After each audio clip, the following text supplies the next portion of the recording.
Good morning student. आज हम कक्षा 7वीं का विषय इतिहास का पुनरावृत्ति पढ़ेंगे। अध्याय से पहले पुनरावृत्ति है, मतलब दोहराना है इसको, एक प्रकार से, है ना। इस विषय में किस बारे में कहा गया है इसको हम पढ़ेंगे। पिछली कक्षा में आपने पढ़ा आदि मानव पत्थरों एवं लकड़ी के औजारों से शिकार करते थे। सही बात है, आदि मानव जो है पत्थरों एवं लकड़ी के औजार बनाते थे और उन्हीं से अपना शिकार करते थे। कोई जंगली जानवरों को मारने के लिए या जानवरों का शिकार करने के लिए ये औजार बनाते थे। वे कंदमूल, फल और मांस खाकर अपना जीवन बिताते थे। सही बात है, आदि मानव जो है कंदमूल फल को खाते थे और मांस भी खाते थे, कच्चा मांस खाते थे और अपना जीवन यापन करते थे।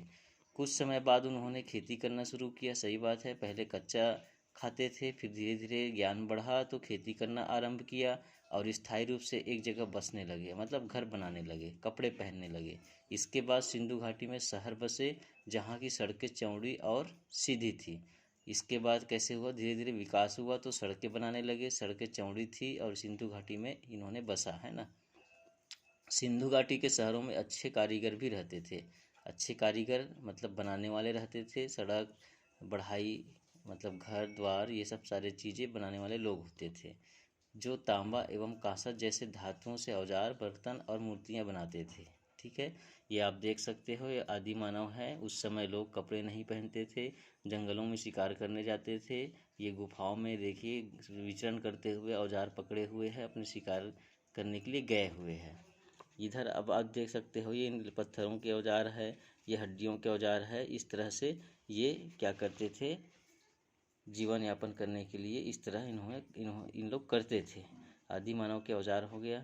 16 महाजनपद थी इनके काल में, जैसे इनमें कौशल, वत्स और मगध सबसे शक्तिशाली क्या था, महाजनपद थे, है ना। महाजनपद होते थे। महाजनपदों में कुछ राजतंत्र और कुछ गणतंत्र शासन वाले होते थे। दो तरह की शासन व्यवस्था होती थी, राजतंत्र और गणतंत्र। गणतंत्र स्वतंत्रता होती थी, राजतंत्र भी होती थी। दोनों तरह से ये शासन व्यवस्थाएं चलती थी।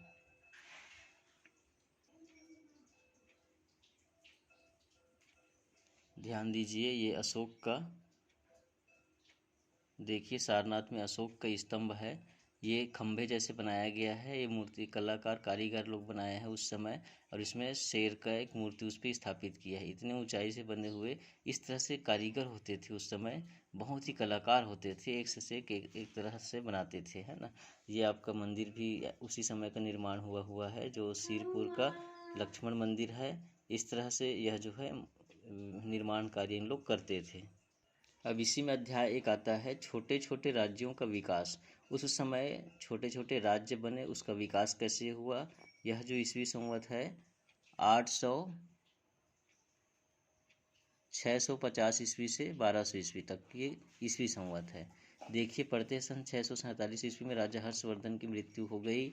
उसके बाद आने वाले 600 वर्षों तक भारत में कोई भी बड़ा राज्य नहीं बना और पूरे भारत में कई छोटे छोटे राज्य बन गए। ऐसा क्यों हुआ, ये छोटे छोटे राज्य कहाँ से आए, इस समय के प्रमुख राजा कौन कौन थे, उनकी शासन व्यवस्था कैसी थी, सभी बातें हम इस पाठ में पढ़ेंगे।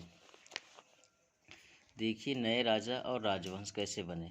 सन 650 के आसपास के प्राप्त शिलालेखों और ताम्रपत्रों से पता चलता है कि इस समय भारत में कई शक्तिशाली राजा हुए जिन्होंने अपने आसपास के इलाकों को जीतकर अपने राज्य में मिला लिया। लेकिन बाद में इन राजाओं के उत्तराधिकारी उतने योग्य नहीं हुए। इस कारण उनके राज्यों के अधिकारी, प्रांत प्रमुख, सेना प्रमुख आदि अपने इलाकों में ज़्यादा आज़ादी से क्या किया, शासन करते थे और धीरे धीरे उस राजा की अधीनता मानने से इनकार कर देते थे। मतलब उनके जो सामंत होते थे या प्रांत प्रमुख होते थे, उन्होंने ही उत्तराधिकारी न होने से इन्होंने राजकाज चलाना शुरू कर दिया, ज़्यादा स्वतंत्रता देने के कारण।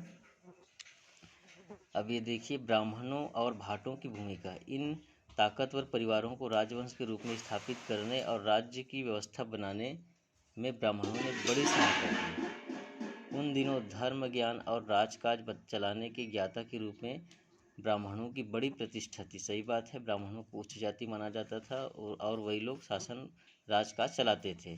इसलिए उत्तर और दक्षिण दोनों ही क्षेत्रों के राजाओं ने गंगा यमुना तट पर बसे ब्राह्मणों को अपने राज्य में बसाया। ठीक, गंगा और यमुना तट पर ब्राह्मण लोग अधिक बसे, वहीं बसाया गया और इन्होंने राजकाज संभालना शुरू किया।